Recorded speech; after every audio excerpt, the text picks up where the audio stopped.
రక్షకునాశ్రయించి ధన్యుడనైతిని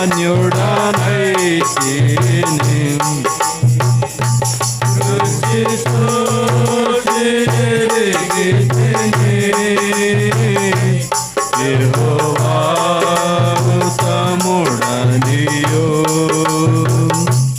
రుచి చూచి ఎరిగితిని యెహోవా ఉత్తముడనియు గొప్ప దేవుడవు నీవే స్తుతులకు పాత్రుడవివే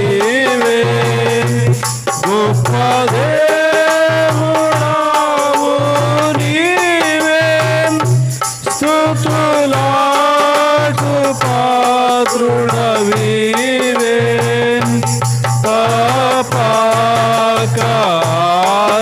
తపకారాధింతు దయాళుడవు నీవే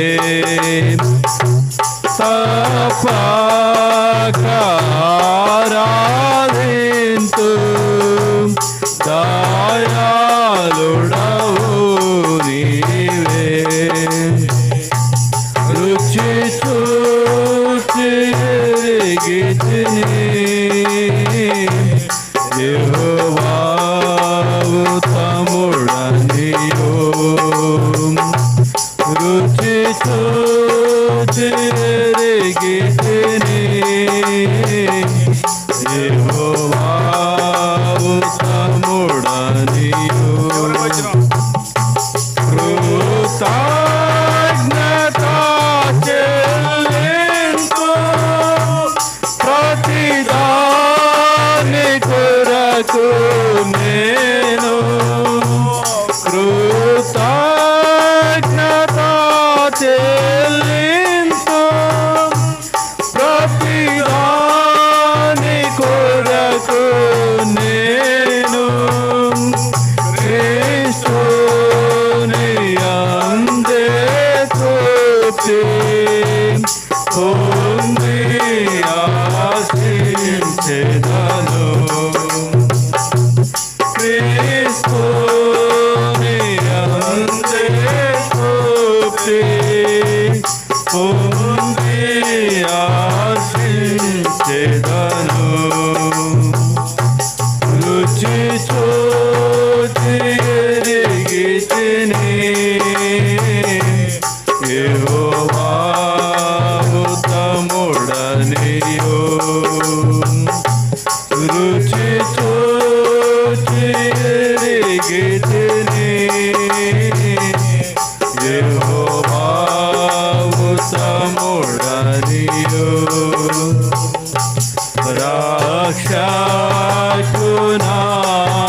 రక్షకునాశ్రయించి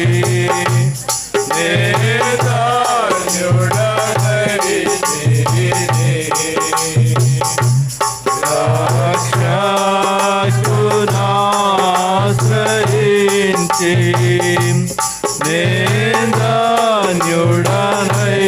ధన్యుడనైతిని రుచి చూచి ఎరిగితిని యెహోవా ఉత్తముడనియు రుచి చూచి ఎరిగితిని యెహోవా ఉత్తముడనియు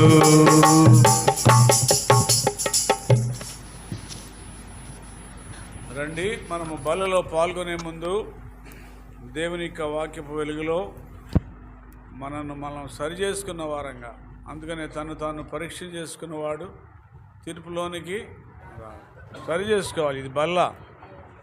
దేవుని మందిరములో రక్షించబడిన మనము బలలో పాల్గొనే ముందు దేవుడు మాట్లాడుతున్నప్పుడు మాట్లాడేది ఎవరైనా మాట్లాడవచ్చు. అయితే దేవుని మాటలు తన దాసుని ద్వారా మనతో మాట్లాడుతున్నప్పుడు లేఖనాల ద్వారా మనతో మాట్లాడుతున్నప్పుడు మనం సరి చేసుకోవాలి, మనం చక్కపరుచుకోవాలి.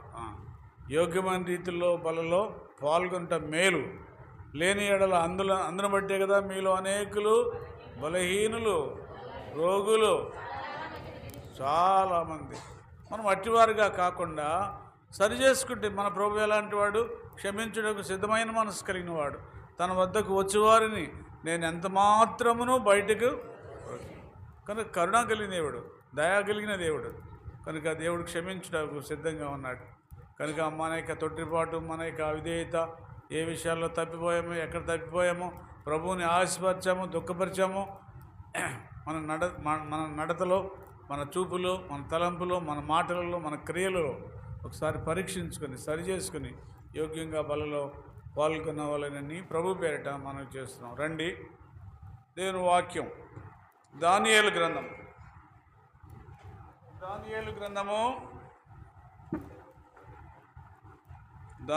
గ్రంథము చివరి అధ్యాయము చివరి వచనం.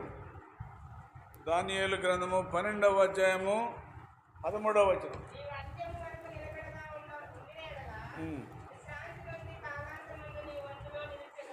చాలు, అందరం కలిసి ఒకసారి చదువుకున్నాం. 12వ అధ్యాయము 13వ వచనం. నీవు అంత్యం వరకు నిలకడగా ఉండిన విశ్రాంతి నొంది కాలాంతమందు నీ వంతులో నీవు నిలిచేదు. రండి, దేవుని సహాయం కొరకు ప్రార్థన చేసుకుందాం. ప్రేమ కలిగిన మా తండ్రి పరిశుద్ధుడా, మీ ఘనమైన నామానికి స్తోత్రాలు. ఆరాధన వర్తమానంలో దేవుడు గొప్పవాడని, యేసు ప్రభువారు గొప్పవారని, యోనా కంటే ప్రభు బాప్తిస్మిచ్చి యోహాను కంటే, అబ్రహాం కంటే, తండ్రి యాకోబు కంటే, సొలొమోను కంటే ఎంత గొప్పవాడవో మా గమనానికి మీ లేఖనం ద్వారా మాతో మాట్లాడావు. అంత గొప్ప దేవుని ఆరాధించగలిగిన సమయాన్ని బట్టి స్తోత్రాలు. ఆరాధించిన బిడ్డలందరిని బట్టి వందనాలు ప్రభు. అదే మాదిరిగా మీరు మా మధ్యలో ఉంచిన మీ శరీరానికి సాదృశ్యమైన రొట్టె, మీరు కాల్చిన అమూల్యమైన రక్తానికి సాదృశ్యమైన రాక్షసం మా మధ్యలో ఉంచి నన్ను జ్ఞాపకం చేసుకున్నట్టుగా దీన్ని చేయడం చెప్పారు ప్రభు. మేము పరలోక సంబంధ వారసులుగా చేయటం కొరకై భూలోకంలో మాకిచ్చినట్టు గొప్ప ధన్యతను బట్టి స్తోత్రాలు మా ప్రభు. ఈ శరీరమును, ఈ రక్తం త్రాగువాడే పరలోక రాజ్యానికి వారసుడు అని సెలవిచ్చావు. కనుక భూలోకంలో ఉండగానే మమ్మల్ని పరలోక సంబంధమైన వారసులుగా చేయటం కొరకై మీ స్వాస్థ్య భాగాల్లో మీతో పాటు మేము ఉండులాగున ప్రభు మాకు ఇచ్చినటువంటి గొప్ప ఆధిక్యతను బట్టి స్తోత్రాలు ప్రభు. కనుకరించము, నేను దాసుడే నాపై నీ కనుదృష్టి సరిచేయము, నా నోట మీ మాట ఉంచుము మా ప్రభు. కనుకరించమని, మీరు మాతో మాట్లాడమని, మీరు మాట్లాడేటప్పుడు వినే చెవులు, గ్రహించే హృదయం దయచేయమని సమస్త ఘనతా మహిమ స్తుతి ప్రభావాలు మీకు ఆరోపించుకుంటూ యేసు వారి ఉన్నతమైన నామంలో స్తుతించి ప్రార్థించి వేడుతున్నాము తండ్రి, ఆమేన్. కనుక ప్రవక్త అయినటువంటి దానియేలుతో గాబ్రియేలు దూత సెలవిస్తున్నటువంటి మాటలు రండి. ఏమంటుందంటే, ఓ దానియేలు, నీవు అంత్యం వరకు నిలకడగా ఉండము, ఉంటే విశ్రాంతి నొంది కాలాంతమందు నీ వంతులో నీవు నిలిచెదవు. కనుక వంతులు ఉన్నాయి. మనందరం ఒక ప్రభువు నమ్ముకున్న మనము ఒక దినమున మనము కూడా లేపబడతాం. వంతులు ఉన్నాయి. వారి వంతులో రాస్తాడు 15వ మొదటి కొరింథీయులకు రాసిన పత్రిక 15వ అధ్యాయంలో వారి వరుసలు ఉన్నాయి. వరుసలు అంటే హతసాక్షుల వరుస ఉంది. దేవుని కోసమై హతసాక్షులుగా మారిన వారు వరుస ఉంది. విశ్వాసుల వరుస ఉంది. వరుసలు ఉన్నాయి. మన వరుసలో, మన వంతులో దానియేలు వలె దానియేలు కూడా నిలబడతాడు. ఆయన వంతులో ఆయన. అందుకని అంటున్నాడు, గాబ్రియేలుతో దేవుడు దానియేలుతో మాట్లాడుతున్నాడు. ఓ దానియేలు, నీవు అంత్యం వరకు ఎట్లా ఉండాలి? అంతం వరకు అంటే మన ప్రాణం పోయేంత వరకు, చివరి దినం వరకు, చివరి క్షణం వరకు. అందుకని రాయబడుతున్న ప్రకటన గ్రంథంలో అంతం వరకు నమ్మకంగా ఉండము. నీకు నమ్మకము. దేవుని బిడ్డలమైన మేము అంతం వరకు, ఇది ఒకరోజు ముచ్చడి కాదు, 15 రోజులు కాదు, వారం కాదు, 9 రోజులు కాదు, తీసుకెళ్ళి అట్లే టైం రక్షించబడిన మన జీవితాల్లో ప్రభుకు నమ్మకస్తులుగా అంతం వరకు ఉండాలి. అందుకని ఓ దానియేలు, నీవు అంత్యం వరకు నిలకడగా ఉండము నీవు విశ్రాంతి నుండి కాలాంతమందు నీ వంతులో నీవు నిలుస్తావని సెలవు.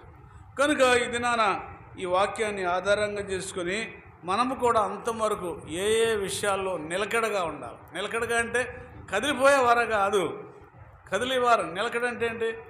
నిలకడ స్టాండర్డ్గా ఉండాలి. అందుకని గలతీ రాసిన పత్రికలో పౌలోపస్తుడు గలతీ సంఘానికి రాస్తూ ఉంటాడు. యోహాను కేఫా వీళ్ళంట సంఘమునకు స్తంభముల వంటి వారు అంటాడు. ఎలాంటి స్తంభములకు? ఎలా స్తంభం కదలని వారుగా, కదలని వారును స్థిరులుగా ఉండమని ప్రభువు సెలవిస్తున్నాడు. కనుక ఏ విషయాల్లో మనము కూడా విశ్వాసం మనం కూడా నిలకడగా ఉండాలి అంతవరకు. కొన్ని విషయాలు ఉన్నాయి. ఒక 5 తలంపులు మీ గమనాన్ని తీసుకొచ్చిన తర్వాత మనం బలలో పాల్గొనాలి. ఏ విషయాల్లో మనం నిలకడ గుర్తుపెట్టుకోవాలి. నిలకడ అనే మాట, మనం ఏ విషయాల్లో నిలకడగా ఉండాలి. రండి, కొలసీలు రాసిన పత్రిక, అపోస్తలుడైన పౌలు కొలసీ సంఘానికి రాసిన పత్రిక, కొలసీ సంఘానికి రాసిన పత్రిక 4వ అధ్యాయము, కొలసీలకు రాసిన పత్రిక 4వ అధ్యాయము 2వ వచనాన్ని అందరము కూడా కలిసి చదువుకుందాం. ప్రార్థన యందు చాలమ్మా ఆ మాట సార్ మనకు నిలకడ. కనుక ప్రార్థన యందు నిలకడగా ఉండి చదువు. కృతజ్ఞత కలవారై దేని యందు ప్రార్థనలో ఎప్పుడు మెలకుగా ఉండాలా. మన వాళ్ళు ఆల్ నైట్ ప్రేయర్కి వస్తే లేదా ఉపవాస ప్రార్థనకు వచ్చిన కొంతమంది నిద్రపోతారు. నిద్రపోకూడదు. ప్రార్థన చేయటంలో మనం ఎప్పుడు మెలకుగా ఉండాలి. ఏమని నిద్ర? దేవుడు ఈ నిద్ర మామూలు నిద్ర పోవద్దని అంటలా. ఆత్మ సంబంధమైన విషయాల్లో మీరు నిద్రబోతులుగా ఉండకూడదు, మెలకుగా ఉండాలి. అందుకే రోమీలు రాసిన పత్రికలో ఆత్మయందు తీవ్రత ఉండాలి. పట్టుదలగిన ప్రార్థించుటలో పట్టుదల కలిగిన. రోమీలు రాసిన పత్రికలో అపోస్తలుడైన పౌలు ఈ విషయాలని జ్ఞాపకం చేస్తూ ఉంటాడు. కనుక ఆత్మయందు తీవ్రత, మీరు మందమతుల్లా ఉండొద్దు. మీరు ఆత్మయందు తీవ్రత కలిగిన వారుగా, ప్రార్థన యందు పట్టుదల కలిగిన వారుగా ఉండమని రోమా సంఘానికి రాస్తూ పౌలు ఆ మాటలు జ్ఞాపకం చేస్తున్నారు. ఇక్కడ కూడా కొలసీలకు రాసిన పత్రిక అంటాడు, మీరు ప్రార్థన యందు ఎట్లా ఉండాలా అంతే. ఈ ప్రార్థన అనేటువంటి అంశము, ప్రార్థన అనేది ఆదికాండం 3వ అధ్యాయంలో పాపము భూమి మీదకి ప్రవేశించింది. ఏదైనా తోటలో ఆదాము అవ్వగా ఉన్నప్పుడు ఈ సాతాను అపవాది అనేవాడు వచ్చి వాళ్ళను మోసం చేసి దేవుడు ఏ పండైతే తినొద్దన్నాడో ఆ పండునే తినడానికి వారిని ప్రేరేపించాడు. ఇది తినమున నిశ్చయంగా మీరు అన్నాడు ప్రభు. అయితే అపవాది వాళ్ళిద్దరిని మోసం చేసి మీరు ఈ పండు తింటే ఎట్లా ఉంటారు? దేవదూతలు వెళ్ళి ఉంటారు, మీకెందుకు తినండి అని ప్రోత్సహించి కనుక ఆదికాండం 3వ అధ్యాయంలో పాపము ప్రారంభమైంది. ఆదికాండం 4వ అధ్యాయంలో దేవుడు ఎనోషు ద్వారా ప్రార్థించటం ప్రారంభించాడు. రండి, ఆదికాండం 4వ అధ్యాయం ఒక మాట చదువుకుని ముందుకెళ్ళాం. ఆదికాండం 4వ అధ్యాయము దయచేసి చివరి వచనం, అంతే 26వ వచనం. మరియు షేతువు నాకు పుట్టెను.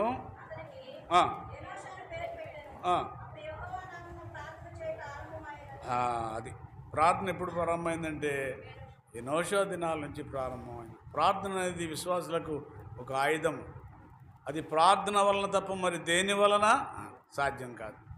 కనుక మన జీవితాల్లో అనుదినము ప్రార్థన చేయబద్దులమంటున్నాం. అసలు లేకపోతే ఉంటేనే ప్రార్థన. అందుకనే మన క్రమంలో వివాహాల సమయంలో పెండ్లి కుమారుడి చేత పెండ్లి కుమార్తె చేత ప్రతిజ్ఞలు చేపిస్తారు. ఏమని? ప్రతిదినము ఆ దినచర్య ప్రార్థనతోనూ వాక్యంతోనూ ప్రారంభించి ఆ దినము ప్రార్థనతోనూ ఆ వాక్యంతోనూ ప్రార్థనతోనూ ముగిస్తున్నానని దేవుని ఎదుట ప్రమాణం చేస్తారు. కనుక ప్రార్థన ఊపిరి. ఒక వ్యక్తి ఊపిరి పీల్చుకోకపోతే ఎలా చనిపోతాడో, ఒక విశ్వాసి ప్రార్థన చేయకపోతే కూడా అదేవిధంగా ఆత్మీయంగా చనిపోయిన వాడుగా ఉంటున్నాడు. కనుక ప్రార్థించారు మన మన పితరులైన వారు మోషే ప్రార్థించగా ఆకాశం నుంచి మన్నా కురిపించాడు దేవుడు.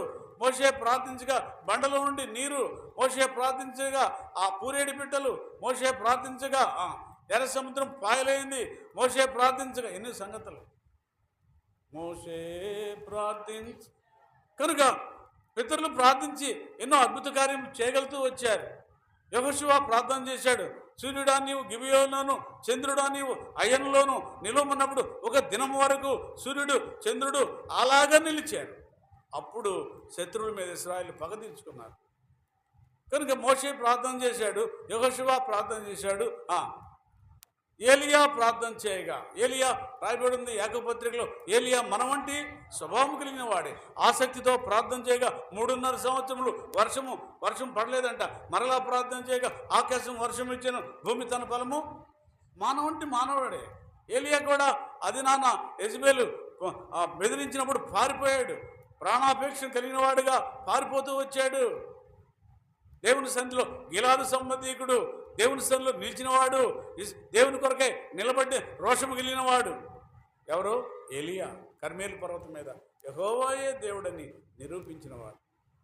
కనుక ప్రార్థన ద్వారా ఏలియా ప్రార్థన చేయగా, ఎలీషా ప్రార్థన చేయగా, దానియేలు ప్రార్థన చేయగా, ఆ షడ్రకు మెషకులు ప్రార్థన చేయగా ఎంత గొప్ప సంగతులు. సంఘము ప్రార్థించగా, అపొస్తలుల కార్యములో సంఘము అత్యాసక్తితో ప్రార్థన చేసినప్పుడు చెరసాల్లో ఉన్న పేతురు, అపొస్తలుడైన పేతురు ఎంత అద్భుతాలు చూడగలుగుతూ వచ్చాడు. సంఖ్యల్లో బంధించబడ్డాడు, చీకటి కొట్టులో ఉన్నాడు.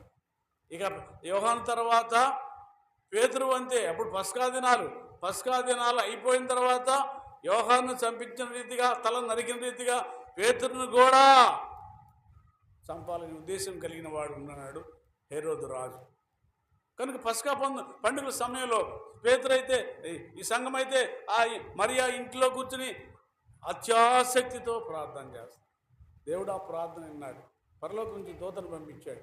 పేతురున్న గదిలోకి వెళ్ళాడు. వెళ్ళింది దూత, ప్రకాశమైన వెలుగు, బంధించబడిన అనుభవం ఉన్న ఆ సంఖ్యలన్నీ కూడా తుత్తునీరుగా చేయబడుతూ వచ్చింది, తలుపులు తెరవబడుతూ వచ్చింది. మొదటి కావాలి, రెండవ కావాలి తప్పించి ఆ పేతుర్ని దూత నడిపించి వీళ్ళు ప్రార్థన చేస్తున్న ఇంటికి తీసుకొచ్చి ఆ తర్వాత అదృశ్యమైంది. కనుక ప్రార్థన ద్వారా తప్ప. కనుక ఇది నా ప్రార్థన అనే ఆయుధాన్ని దేవుడు విశ్వాసులను మనకిచ్చాడు. ప్రార్థన చేయటం మనం ఎప్పుడు ఎన్నో ప్రార్థనలు ఉన్నాయి. వ్యక్తిగతమైన ప్రార్థన, కుటుంబ ప్రార్థన, సంఘం ప్రార్థన. అందుకని రాయబడుతూ వచ్చింది, వారు సంఘముగా కూడుట మానక అంటాడు. మనం ఎప్పుడు కూడా వార కార్యక్రమాలకు తప్పనిసరిగా హాజరవ్వాలి.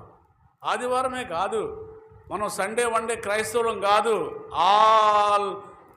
All days all time క్రైస్తవులం, విశ్వాసులం. సంఘ ప్రార్థనలకు రావాలా, ఉపవాస ప్రార్థనకు రావాలా, బైబిల్ స్టడీకి రావాలా, ప్రతి దానికి రావాలా. అందుకని సంఘము మీరు అపోస్తల బోధ ఎందునో ఈ సహవాసం ఇచ్చాడు ప్రభు. రక్షించబడి లోకంలో విడిచిపెట్టలా, సంఘ సహవాసంలో చేర్చాడు. ఎంత గొప్ప సంగతి. ఒంటరిగా ఉంటే ఆత్మీయంగా నష్టపోతాం. సంఘంతో కలిసి ఉండాలి ఎప్పుడు మనం. దేవుని మందిరం యొక్క అనుభవాల్లో, సంఘం యొక్క సహవాసంలో, సంఘంలో పరిశుద్ధులు ఉంటారు. వారు ఒకరికంటే ఒకరు గనులను ఎంచుతారు, ఒకరి కోసం ఇక ప్రార్థన చేస్తారు. ఎంత గొప్ప సంగతి.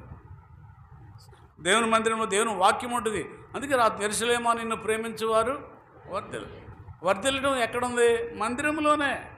అన్నా మందిరానికి వచ్చే ప్రార్థన చేసింది, అయ్యా నాకు పిల్లలు లేరు, నా సవతి వలన పెనిన్న వలన నేను ఎంతో మాటలు పడుతున్నా, దయచేసి నా గర్భాన్ని తెరువు, నాకు ఒక పిల్లవాడిని. అప్పుడు దేవుడు అన్న కన్నీటి రాయబడుతుంది, ఆమె బహు దుఃఖాక్రాంతురాలై. కన్నీటి ప్రార్థన, బైబిల్ గ్రంథంలో కన్నీటి ప్రార్థన దేవుడు ఎవరి కన్నీటి ప్రార్థన కూడా అలక్ష్యం చేయాల. ప్రార్థించుము, నీ జీవితములో నెమ్మది సుఖము పొందేదవు. ప్రార్థించుము, నీ జీవితములో నెమ్మది సుఖము పొందేదవు. సంపూర్ణ భక్తిని కలిగించును, క్షేమము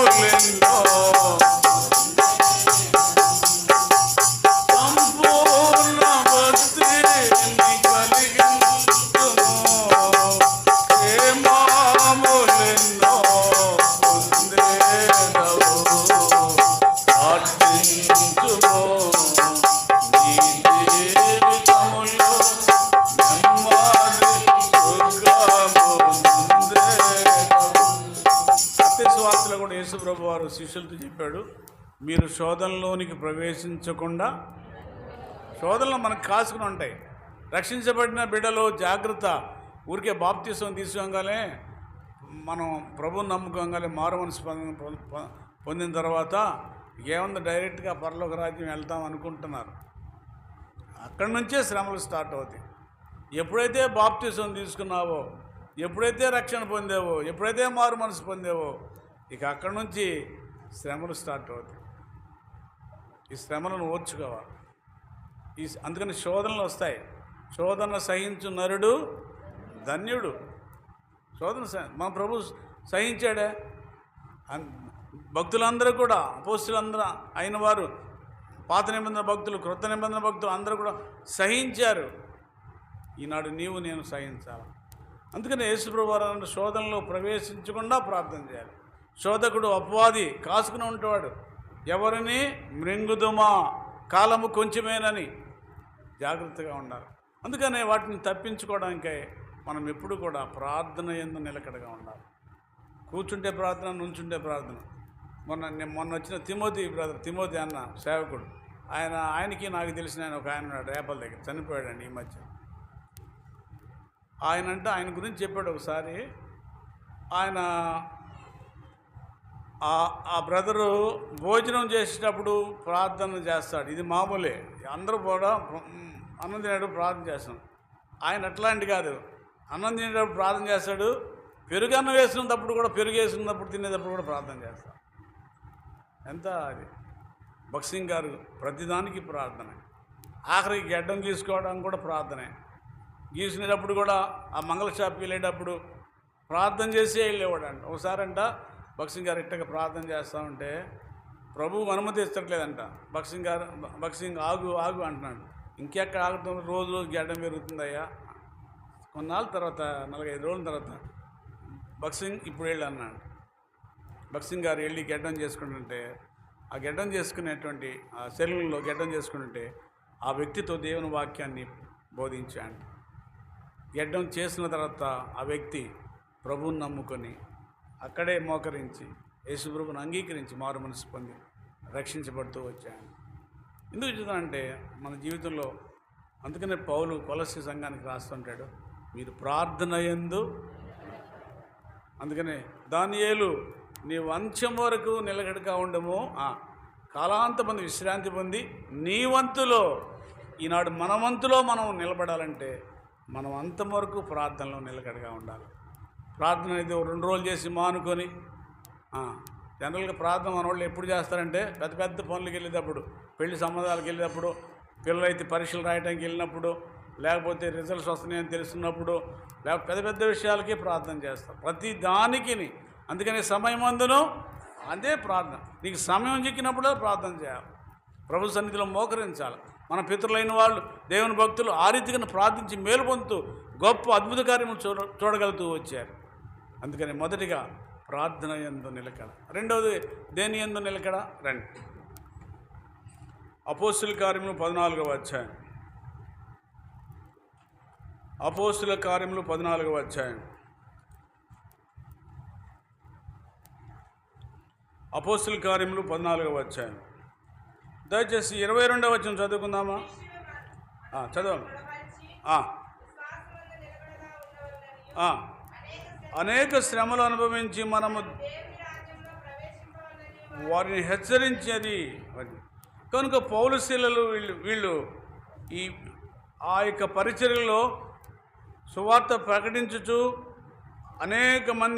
అనేకులను శిష్యులుగా చేరుస్తూ లుస్త్రాలోను, ఇకోనియాలను, అంతియోకాకు తిరిగి వచ్చి అంతియోకాయలో ఉన్నటువంటి శిష్యుల మనసులను దృఢపరచి. ఎందుకు అంతియోకాలో, తర్వాత లుస్త్రాలో, ఇకోనియాలో ఉన్నటువంటి శిష్యులు వాళ్ళ మనసులను దృఢపరచాలా? ఆ దినాల్లో సంఘం మీదకి హింసలు ప్రారంభమైనవి. ఆదిమ సంఘము ఎన్నో హింసలు గుండా పోతూ వచ్చినాయి.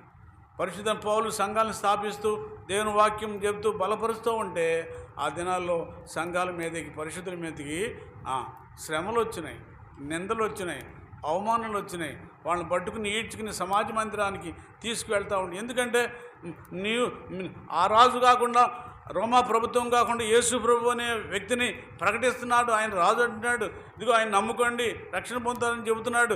మీరు సిలువేసిన యేసే అని. అందుచేత అప్పుడున్నటువంటి ఆ యొక్క రోమా సైన్యం కానీ, రోమా అధికారులు కానీ, సమాజ భద్రిక అధికారులు కానీ, యాజకులు కానీ, ప్రధాన యాజకుడు కానీ, సద్దుకాయలు కానీ, పరిచయులు కానీ, వీళ్ళందరూ కూడా వ్యతిరేకంగా ఉండి పౌలు స్థాపించిన సంఘాల మీద పడి వాళ్ళను కొడుతూ, వాళ్ళ మీద దొమ్మిగా వెళుతూ, వాళ్ళని ఈడ్చుకుంటూ సమాజ మందిరానికి తీసుకొస్తున్నారు. ఆ సందర్భాలలో రక్షించబడిన బిడ్డలు, అంత్యొకయలో ఉన్న బిడ్డలు వాళ్ళు భయపడిపోయారు. లుస్త్రాలోను, అంత్యొకయలోను, ఇకోనియాలో ఉన్నటువంటి పరిశుద్ధులు బాధపడుతున్నారు, భయపడుతున్నారు. అందుకనే పరిశుద్ధ పౌలు అక్కడికి వెళ్ళి అప్పుడు చదవండి 12, శిష్యుల మనసులను దృఢపరిచి విశ్వాసమందు నిలకడగా ఉండాలా. రెండవదిగా విశ్వాసమందు నిలకడగా ఉండాలి. రక్షించబడిన నీ నా జీవితంలో విశ్వాసములో నిలకడ, విశ్వాసంలో స్థిరంగా ఉండాలి. విశ్వాసం లేకుండా దేవునికి ఇష్టడవుతా అసాధ్యము. అపోస్తలు హెబ్రీయులు రాసిన పత్రిక 11వ అధ్యాయంలో విశ్వాస వీరుల జాబితాను రాస్తూ వచ్చారు పరిశుద్ధ ఆత్మదేవుడు. విశ్వాసం బట్టి మోషే, విశ్వాసం బట్టి రాహాబు, విశ్వాసం బట్టి హానోకు, విశ్వాసం బట్టి నోవాహు, విశ్వాసం బట్టి అబ్రహాము, విశ్వాసం బట్టి ఇసాకు, విశ్వాసం బట్టి యాకోబు, విశ్వాసం బట్టి కేఫా, వీళ్ళందరి గురించి విశ్వాసం బట్టి దానియేలు, షడ్రకు, మెషక్కు, అబేద్నెగోలు, వీళ్ళందరూ కూడా విశ్వాస వీరులు. ఎందుచేత వాళ్ళు విశ్వాసాన్ని కాపాడుకున్నారు, విశ్వాసమందు దృఢపరచబడినారు. కనుక విశ్వాసమందు మనం ఏముండాలా? నిలకడగా ఉండాలి. మనం ఎలా ఉంటాం? విశ్వాసము కోల్పోయే దినములలో విశ్వాసముతో ప్రార్థించిన ఈ దినాలు ఎలాంటివి? అందుకనే యేసుప్రభువు వారు అన్నాడు, నేను మరలా వచ్చినప్పుడు భూమి మీద విశ్వాసమును కనుగొందుని అంటున్నాడు. అందుకని విశ్వాసం నుంచి జారిపోకూడదు, విశ్వాసం పడిపోకూడదు, విశ్వాసం వైదొలగకూడదు. విశ్వాసి పడిపోతే అవిశ్వాసిగా అవుతాడు, అవిశ్వాసి ఇంకా అయిపోతే విశ్వాసి పడిపోతే అల్పవిశ్వాసి అవుతాడు, అల్పవిశ్వాస స్థాయి నుంచి పడిపోతే అవిశ్వాసిగా ఉంటాడు. కనుక జాగ్రత్త, మనం విశ్వాసమందు నిలకడగా ఉండాలి. అందుకే రాశాడు, రండి 2వ తిమోతికి రాసిన పత్రిక, తిమోతికి రాసిన 2వ పత్రిక 4వ అధ్యాయం 7వ వచనం. తిమోతి 2:4 మంచి పోరాటము పోరాడిదని నా పరుగు కడముట్టించిందని. చాలు. పౌలు లాంటి వాడు అంటున్నాడు. పౌలు అంటున్నాడు సామాన్యమైన వ్యక్తి కాదు, జ్ఞానవంతుడు. గమానియేలు పాదాల దగ్గర చదువుకున్నాడు, పరిసేయుడు, ధర్మశాస్త్రము మక్కి ఫాలో అయ్యేవాడు. బెన్యామీను గోత్రికుడు, అధికారి, అంత హోదా కలిగినవాడు, ధర్మశాస్త్రం నెరవేర్చి 8వ దినమున సున్నతి పొందినవాడు. ఎంత గొప్ప సంగతి! అలాంటి పౌలు అంటున్నాడు, నా విశ్వాసాన్ని నేను కాపాడుకున్నాడు. అంతవరకు విశ్వాసాన్ని కాపాడుకున్నాడు. ఈనాడు పౌలుకి వచ్చిన శ్రమలు ఎవరికి రాలా. పాత నిబంధనలో యోబుకు వచ్చిన ఈ శ్రమలు, క్రొత్త నిబంధనలో పౌలుకు వచ్చిన ఈ శ్రమలు. ఈ శ్రమలలో సైతము ఇక్కడ రాశాడు 2 కొరింథీయులు రాసిపోతే, అయిన వారి వలన ఆపదలు, బయట వారి వలన ఆపదలు, యూదులైన వారి వలన ఆపదలు, యూదేతరుల వలన ఆపదలు, అనేక సార్లు కొట్టబడితిని, బెత్తములతో ఒకటి దగ్గర 40 దెబ్బలు, కోడ దెబ్బలు కొట్టబడితిని, సముద్రంలో అనేక సార్లు నేను.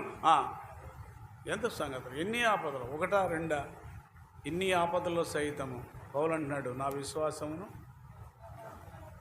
కాపాడుకోవాలి. ఇది మనము కూడా విశ్వాసాన్ని కాపాడుకోవాలి. బైబిల్ గ్రంథంలో ఒక 5 ఉన్నాయి కాపాడుకోవాల్సిన విషయాలు. సామెతల గ్రంథం 13వ అధ్యాయం మొదటి 2 వచనాలు అంటాడు, నోటిని కాపాడుకోవాలా. నోటిని కాపాడుకునేవాడు ధన్యుడు అంటాడు. నోటిని కాపాడుకోవాలి. నోరు మంచిదైతే ఊరు మంచిదే.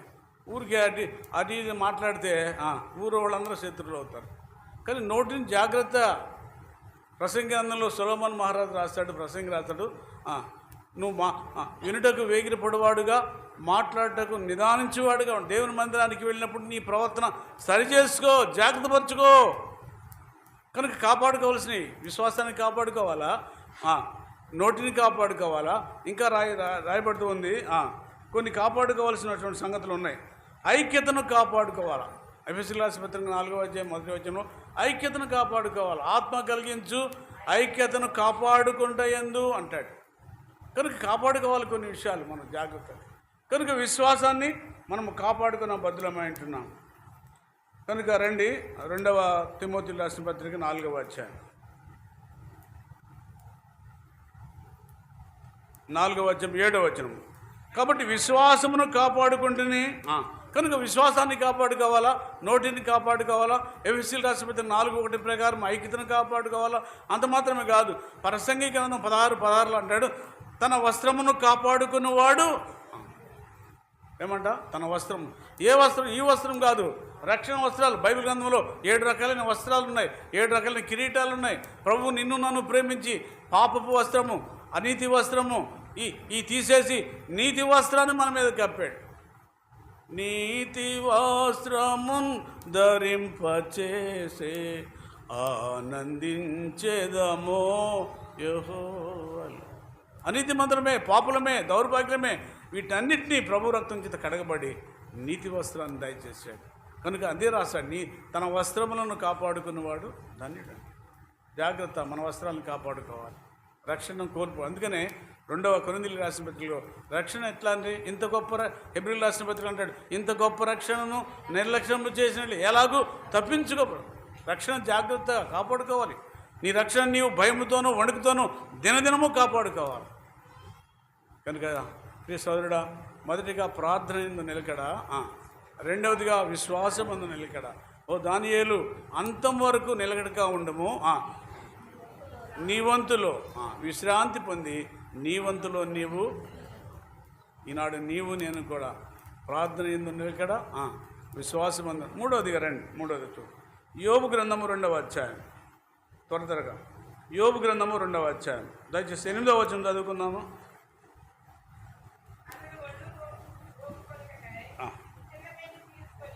2వ అధ్యాయం 8వ వచనం.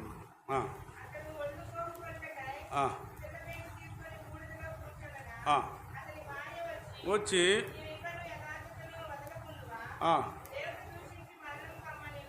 చాలు.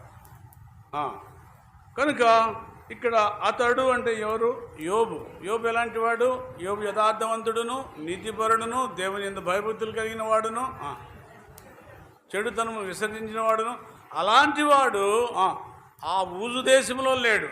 ఇంకా రాస్తాడు, అలాంటి వాడు భూమి మీదే లేడు. 1వ అధ్యాయం 9వ వచనం, 8వ వచనం మధ్యలో, అతడు యథార్థవంతుడును, న్యాయవంతుడును, దేవుని యందు భయభక్తులు కలిగి చెడుతనము విసర్జించిన వాడు, భూమి మీద అతని వంటి వాడు లేడంట. దేవుని ద్వారా సాక్ష్యం పొందిన ఎంత గొప్ప సంగతి. కొంతమంది ఉన్నారు బైబిల్లో దేవుని ద్వారా సాక్ష్యం పొందారు. ఈయన గురించి రాశాడు, అతని వంటి వాడు, యోబు వంటి వాడు భూమి మీదే లేడంట. నేను అనుకున్నాను, అదే ఆ ఊర్లో లేదు. మన సాక్ష్యం ఏంటి? మన ఇంట్లో, మన వీధిలో, మన ఊర్లో యోబు లాంటి వాడు భూమి మీదే లేడంట. ఎంత గొప్ప సాక్ష్యం. కొంతమంది గురించి దేవుడు సాక్ష్యం ఇచ్చాడు. సరే, అలాంటి యోబుకి శ్రమలు వచ్చినప్పుడు భార్య అంటుంది, అయ్యా, భార్య వచ్చి అతని భార్య వచ్చి, నువ్వు ఇంకను యథార్థత వదలక ఉందువా, దేవుని దూషించి మరణము కమ్ము. దేవుని దూషిస్తే మరణమే, అంతే. ధర్మశాస్త్రం ఏం చెబుతుందంటే, దేవుని దూషించే వాడిని రాళ్లతో కొట్టి చంపాలని మోషే ధర్మశాస్త్రం చెబుతాము. కనుక ఎందుకయ్యా ఇంకా దేవుడు అంటావు? ఇన్ని పోయినాయా? పిల్లలు చనిపోయారా? ఆస్తి పోయిందా? నువ్వు చూస్తే ఒళ్ళంతా కురుపులకి అవిని ఆ చిల్లపెంకుతో గీక్కుంటున్నావే. ఇంత శ్రమల్లో కూడా ఇంకా యథార్థత వదలకుండా ఇంకా దేవుడు అంటావు ఎందుకు? యథార్థత వదిలిపెట్టు, దేవుణ్ణి దూషించు, చచ్చిపో. నువ్వు బ్రతకడం కంటే చావడమే మేలు అంటుంది. యోబు అంటున్నాడు, రండి 27వ అధ్యాయం, యోబు గ్రంథం 27వ అధ్యాయం 5వ వచనం.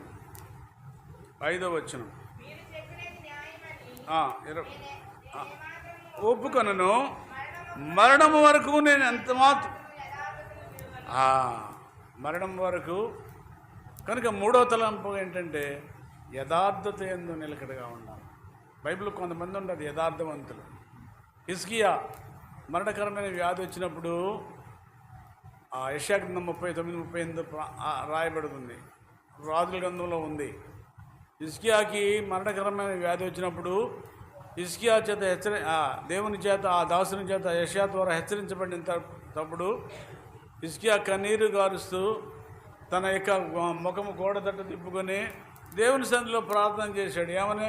దేవా, అయ్యా, నేను నీ సన్నిధిలో ఎంత యథార్థవంతునిగా ఉన్నానో ఒకసారి. తన యథార్థను బట్టి దేవుడు ఆయన మొర ఆలకించి హిజ్కియాని మరణాన్ని తగ్గించి 15 సంవత్సరాల ఆయుష్కాలాన్ని పొడిగించాడు. ఇక్కడ కూడా అంతే. యోబు చరిత్రలో, యోబు యొక్క ఆ యొక్క చరిత్రలో కూడా అంతే. తన యథార్థతను బట్టి 42వ అధ్యాయంలో యోబును రెట్టింపుగా దేవుడు ఆశీర్వదించాడు. యోబుకు మరలా పిల్లల్ని ఇచ్చాడు. పోగొట్టుకున్న ఆస్తికి రెట్టింపుగా, రెండంతలుగా ఆశీర్దిస్తూ పడుతూ వచ్చాడు. ఎందుకంటే తన యథార్థతను బట్టి. ఎందుకు యథార్థవంతులుగా ఉండమని ఈనాడు దేవుడు మనం సెలవిస్తున్నాడు. కీర్తన గ్రంథం రాస్తాడు, దేవుడు యథార్థవంతుడు కాబట్టి మనము కూడా ఎలా ఉండాలి? యథార్థం.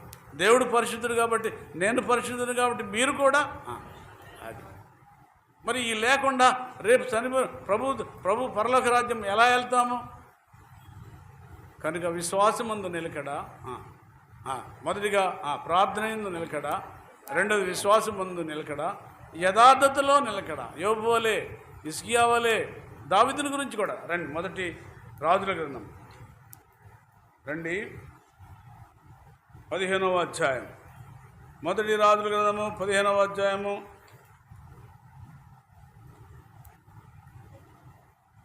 4వ వచనం.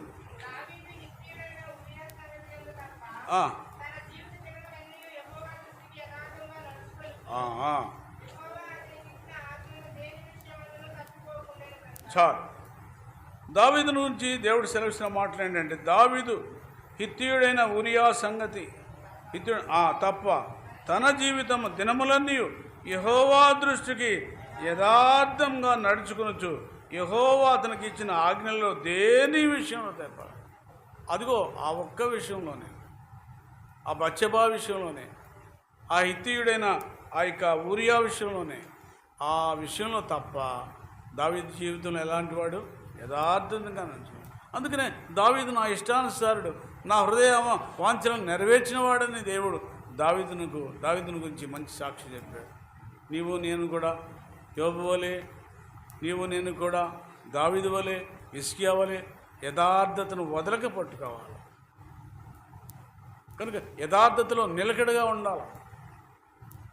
యథార్థత యందు నిలకడ.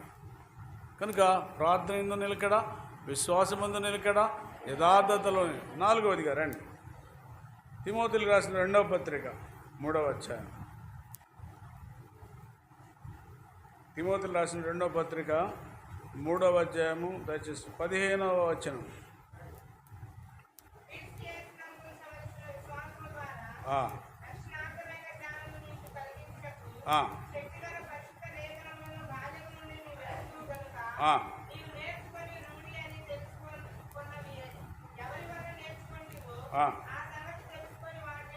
వాటి యందు నిలకడగా ఉండుము.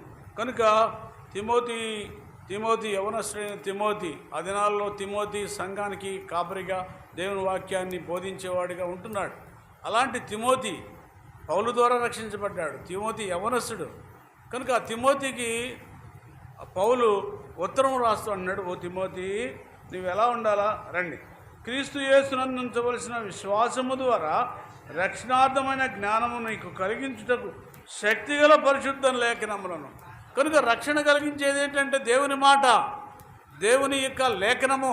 బైబిల్ చదువుతూ ఉంటే భక్సింగ్ గారు బైబిల్ గ్రంథాన్ని చించేసాయంట, ఆటలు తీసేసాయంట.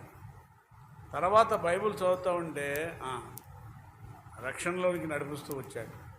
ఆర్ఆర్కే మూర్తి గారు కూడా చెప్పాడు, బైబిల్లో ఆర్ఆర్కే మూర్తి గారు బ్రాహ్మణులు, హిందుత్వము అదంతా కూడా అవన్నీ వచ్చు ఆయన ఏమనుకున్నా అంటే బైబిల్ గ్రంథంలో తప్పులు పట్టుకోవాలని బైబిల్ గ్రంథం చదవటం ప్రారంభించాడ. బైబిల్ గ్రంథం చదవటం ప్రారంభించిన దగ్గర నుంచి కూడా దేవుడు తనలో ఉన్న తప్పులను చెబుతున్నాడు, మాట్లాడుతున్నాడు. అప్పుడు తెలుసుకున్నాడ అయ్యో నేను చాలా తప్పు చేస్తున్నాను. నిజమే, బైబిల్ గ్రంథం చెబుతున్న వాక్యాలు నేను పాపినని తను తెలుసుకొని రక్షణ పొందాను ఆరోగ్యమూర్తి గారు. కనుక లేఖనం ఎలాంటిదంటే రక్షించుటకు అక్కడ పరిశుద్ధ లేఖనం శక్తి గల నీకు కలిగించుటకు, రక్షణార్థమైన జ్ఞానము నీకు కలిగించుటకు శక్తి గల పరిశుద్ధ లేఖనము పరిశుద్ధమైనవి. ఈ లేఖనాన్ని నీకు నాకు రక్షణ కలిగించేటువంటి లేఖనము అంటే రాయబడుతుంది. వినడం ద్వారా విశ్వాసము, దేవుని వాక్యం వినటం ద్వారా విశ్వాసము. కనుక లేఖనాలు ఎలాంటివి అంటే రక్షణ కలిగించేటువంటి జ్ఞాన సంబంధమైన వాక్యాలు. అందుకనే ఓ తిమోతి, బాల్యము నుండి నీవు ఎరుగుదువు కదా, నీవు నేర్చుకుని రూఢి అని తెలుసుకున్న కొన్నవి ఎవరి వలన నేర్చుకుంటేవో ఆ సంగతులు తెలుసుకుని వాటి యందు అంటే లేఖనముల యందు నిలకడగా ఉండమని తిమోతికి రాస్తుంటున్నాడు. కనుక ఈ దినాన లేఖనాలు చదవాలి. అనుదినము పఠించిన ప్రేమతోడ నడుపును పఠింప శ్రేష్ఠ గ్రంథము బైబిల్ అనుదినం చదవాలి. ఈ లేఖనాలు ఎలాంటివి? దేవుని వాక్యం ఎలాంటిది? రాయబడుతూ వచ్చింది. దేవుని వాక్యము పాల వంటిది.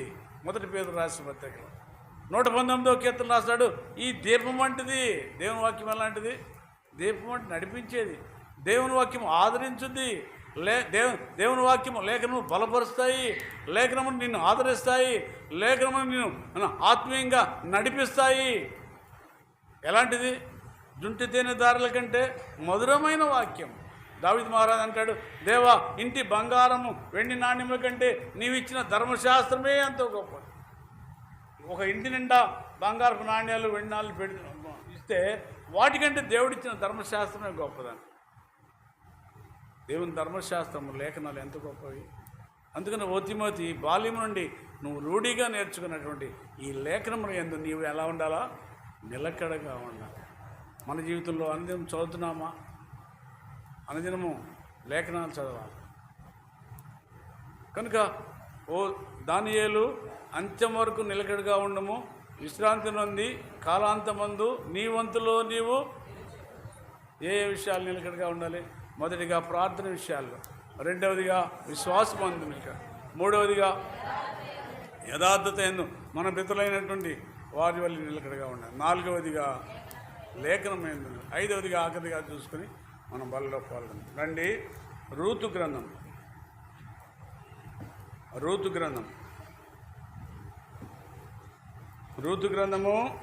2వ అధ్యాయము.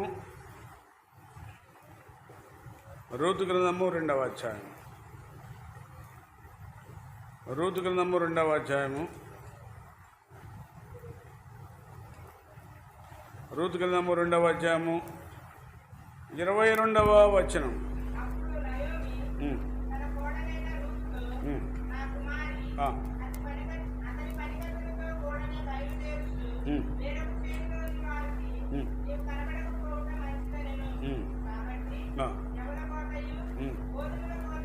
ఎవరు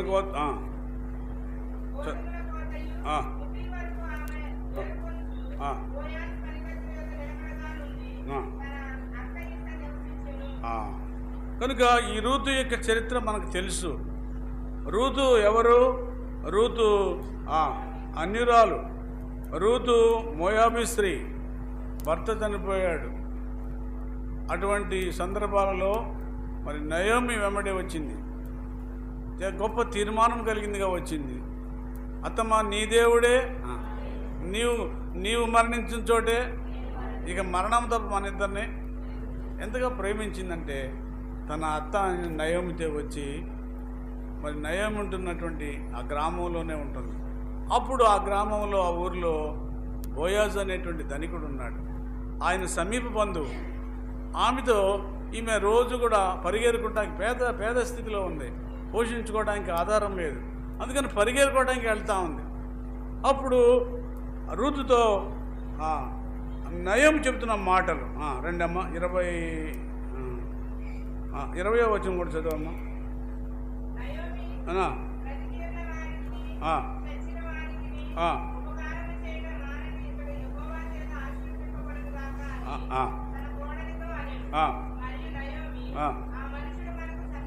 ఆ మనుషుడు మనకు సమీపముందువు. ఆ, ఆ, ఆ, ఆ. చాలు.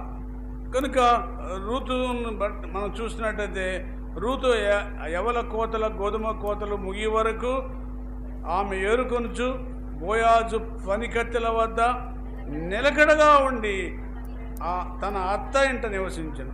కనుక ఋతు చరిత్ర మనం చూసుకుంటే ఆ పరిగెరుకోవడానికి ఆ యవల ఆ కాలము ఆ గోధుమల కాలం అయ్యేంత వరకు ఆ బోయాజు పొలములో బోయాజు పనికత్తెల వద్ద ఎట్లా ఉంది. ఈనాడు పరమ బోయాజు అనే యేసు ప్రభు యొక్క పొలమే మందిరం. నీ మందిరంలో నివసించేవారు ధన్యులు. అందుకనే సహవాసం ఇచ్చాడు, వీరు అపోస్తల బోధ ఇచ్చాడు. ఎందుకంటే పరమ బోయాజు అన్న యేసు ప్రభు వలె రూతు ఏ రీతిగా బోయాజు పొలంలో బోయాజు పనికత్తెల వద్ద నిలకడగా ఉందో, ఈనాడు రక్షించబడిన నీ నా జీవితంలో దేవుని యొక్క మందిరంలో మనం నిలకడగా ఉండాలి. దేవుని పనివారి వద్ద పరిశుద్ధుల సహవాసము ఇది విడిచిపెట్టకూడదు, నిలకడగా ఉండాలి. ఈ సహవాసము ఎంత సహవాసం, మంచి సహవాసం. రక్షించబడిన బిడ్డలు, రక్తంతో కడగబడిన బిడ్డలు, పరిశుద్ధుల సహవాసము దేవుడు మనకి ఇచ్చాడు. కనుక ఈ సహవాసములో నిలకడగా ఉండాలి. ఆ లూకాసు వార్తలో ఒక వ్యక్తి యెరూషలేము నుండి యెరికోకు ప్రయాణం అవుతుంటే దారి మధ్యలో దొంగల చేత చిక్కి దారి పక్కన పడి ఉన్నాడు. సరే సమరయుడు వెళ్ళాడు. సరే అంతకుముందు ఆ యాజకుడు వచ్చాడు, లేవీయుడు వచ్చారు, సమరయుడు వచ్చాడు. ఈ సమరయుడైనా వచ్చి ఆ వ్యక్తి దగ్గరికి వెళ్ళి ఆయన మీద కనికరపడి జాలిపడి ఆయన గాయాలు కట్టి ఆయనను ఆ గాడిద మీద ఎక్కించుకుని పూటకూళ్ళ వాని ఇంటికి తీసుకొచ్చాడు. అక్కడ ఆయన ఆదరించబడుతూ వచ్చాడు. ఈనాడు పూటకూళ్ళ వాని ఇల్లే దేవుని మందిరము. ఈ మందిరంలో ఆదరణ ఉంటుంది, మందిరంలో దేవుని వాక్యం ఉంటుంది, మందిరంలో దేవుని యొక్క శరీరానికి సాదృశ్యమైన రొట్టె, కాచిన రక్తానికి సాదృశ్యమైన రాక్షసం ఉంటుంది, తర్వాత పరిశుద్ధుల సహవాసం ఉంటుంది, దేవుని లేఖన గ్రంథాలు ఉంటుంది. కనుక దేవుని మందిరం చాలా ఇంపార్టెంట్, పరిశుద్ధుల సహవాసం. అందుకనే రూతు ఎందుకు తీయించబడిందని ఆమె నిలకడగా ఉంది కాబట్టి ఒకనొక దినం ఏ పొలంలో పరిగెరుకుందో, ఏ పొలంలో పరిగెత్తుందో, నిలకడగా ఉందో, ఏ పొలము ఆ పొలము ఎవరిదో ఆ బోయాజుకే భారీగా అవుతూ వచ్చింది, వాటంతటికీ హక్కురాలుగా చేయబడుతూ వచ్చింది. ఈనాడు నిలకడగా ఉంటావా? ఒకనాడు ప్రభు స్వాస్థ్యంలో నీవు నేను కూడా స్వాస్థ్య భాగాల్లో ప్రభుతో పాటు ఉండాలంటే ఈ నిలకడ అవసరం. అంత్యదినములో మనం కూడా అంత్యదినముల వరకు ఈ 5 విషయాల్లో ఐదంతల విషయాలలో ప్రార్థనలో, విశ్వాసములో, యథార్థతలో, తర్వాత యథార్థతలో, లేఖనముల యందు, ఆ తర్వాత దేవుని మందిరంలో పరిశుద్ధుల సహవాసంలో నిలకడగా ఉంటే కాలాంతమందు మనము మన వంతులో లేపడతాం. అందరూ లేపడతారు. దానియేలు గ్రంథము ఒక మాట చదువుకుని మనం దానియేలు గ్రంథము 12వ అధ్యాయం. దానియేలు గ్రంథము 12వ అధ్యాయం. దానియేలు గ్రంథము 12వ అధ్యాయం. ఆ మాట చదువుకుని మనము బలలో పాల్గొన్నాం. 12వ అధ్యాయం 13వ చివరి వచనం. నీవు అంచెం వరకు నిలకడగా ఉండము. ఆ రీతిగా 5 అంతల అంశాలలో 5 అంతలుగా ప్రభు మనల్ని కూడా స్థిరపరచును గాక. దేవుడి చిన్న వాక్యాన్ని దీవించును గాక. రండి, మౌనముగా ఉండండి, మిమ్మల్ని మీరు పరీక్షించుకోండి. దేవుని యొక్క బలలో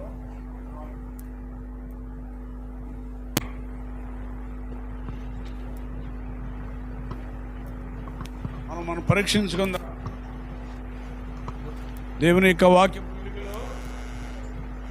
పరీక్షించుకొని